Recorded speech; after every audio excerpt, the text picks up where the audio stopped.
우리 생활에서 없어서는 안 될 통신 장비들. 이들은 통신망이라는 길을 통해 우리에게 정보를 제공해준다는데, 통신망이란 정보의 전달이나 교환을 목적으로 갖춰 놓은 설비나 체계를 말합니다. 일상생활에서 더 빠르고 더 안전한 통신을 할 수 있도록 도와주는 직업을 소개합니다.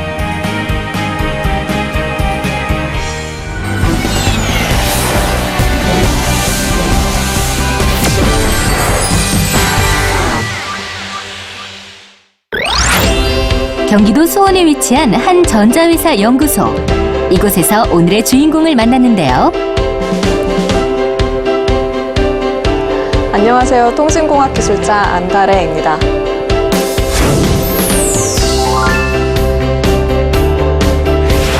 통신공학 기술자의 업무는 크게 대용량의 정보를 양질로 빠르게 전송하기 위해서 각종 통신망을 개발하고 설계하는 것으로 나눌 수 있고, 그리고 두 번째로 구축된 통신망을 안정적으로 운용하고 관리하는 것으로 나눌 수 있는데요.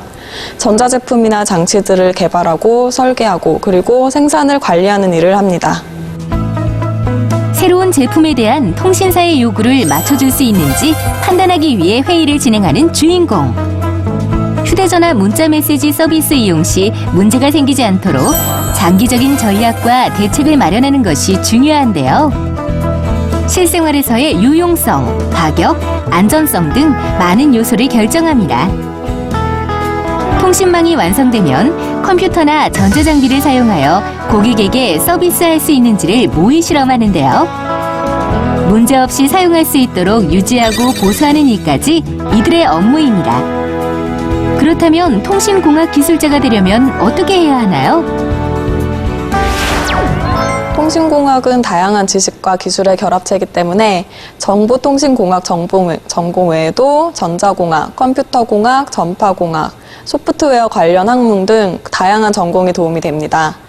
실제로 통신 서비스의 효율적 분배 등을 연구하는 곳에 종사하는 기술자 중에서는 산업공학을 전공하는 분도 있는데요. 연구개발 업무에 종사하기 위해서는 대학원에 진학하여 세부 영역에 대해 더 연구하는 것이 유리합니다. 새로운 프로그램을 개발하기 위해 기술 개발 능력이 필요하며 문제 해결을 위한 폭넓은 지식이 요구되는 통신공학 기술자. 정보통신 기술의 발전으로 다양한 산업의 융합이나 새로운 분야가 많이 생겨나 컴퓨터의 구조와 원리를 이해하는 것은 기본. 그 외에도 어떤 자질이 필요한가요? 우선 정보통신에 관한 관심과 지식이 있어야 하고요. 수학, 과학 등 탐구 관련 과목에 흥미가 있어야 됩니다. 분석하고 추리하는 지적 활동이 많기 때문에 창의적 문제 해결 능력을 키우는 것도 도움이 많이 되는데요. 또한 프로그래밍 코드와 관련 서적들이 모두 영어로 이루어져 있기 때문에 영어 공부도 열심히 하면 좋습니다. 통신 시장의 지속적인 성장과 더불어 다양한 통신 기술, 통신망이 개발되고 있는 요즘.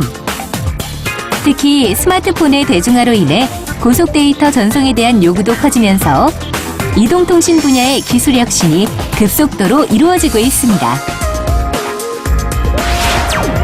갈수록 무선 통신 서비스 가입자는 늘어나고 있고, 더 나아가 스마트 TV, 스마트 냉장고 등 일반 가전제품도 네트워크로 연결되는 세상이 되었는데요.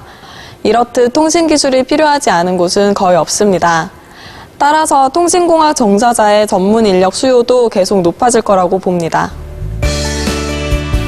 언제 어디서나 장소에 관계없이 컴퓨터에 접속할 수 있는 이 시대에 통신공학 기술자의 선배로서 오늘의 주인공이 한마디 남겨주셨는데요. 통신을 다루는 직업이라는 게 어떻게 보면 거창하고 어려워 보일 수 있는데요. 분석하고 추리하는 활동을 좋아하신다면 업무를 하면서도 흥미도 느끼고 보람도 찾을 수 있습니다. 통신 강국으로서의 위상이 점점 높아지고 있는 이 한국에서 여러분이 가진 잠재력을 발견하여 한국뿐 아니라 세계로 이끌어가는 글로벌 인재가 되길 선배로서 진심으로 바랍니다. 소리와 글자만 전달할 수 있던 매체.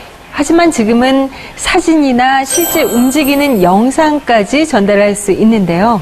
여기에 발맞춰 통신 속도도 자연스럽게 빨라졌습니다. 이 과정에서 인터넷 전화도 등장하고 인공위성을 이용한 통신도 가능해졌죠. 이처럼 통신이 여러 방면에 걸쳐 활용되면서 통신공학 기술자의 할 일도 다양해지고 있는데요. 통신공학 기술자가 되기 위해서는 전자통신공학, 전자계산학, 전자공학, 전자통신공학, 컴퓨터공학, 통계학 등의 학사학위 이상이 요구되고 이 관련 자격증으로는 전자응용기술사, 정보통신산업기사, 전파통신기능사, 정보처리기사 등이 있으면 유리합니다. 통신공학 기술자는 유무선 통신서비스 업체, 컴퓨터 네트워크 업체, 방송국, 휴대전화 등 정보통신기기 제조업체, 통신설비 제조업체, 정보통신 관련 연구소 등에서 일할 수 있는데요. 석사학위 이상 취득한다면 대기업 부설연구소나 국공립연구소로 진출할 수도 있다고 하니 현업에 진출해서도 자기 개발은 계속되어야겠죠. 그동안 국내 통신 관련 산업은 기술 위주로 지속적인 발전이 있었는데요. 초고속 인터넷 서비스 이용자나 이동전화 이용자 수도 다른 나라에 비해 빠르게 증가했습니다.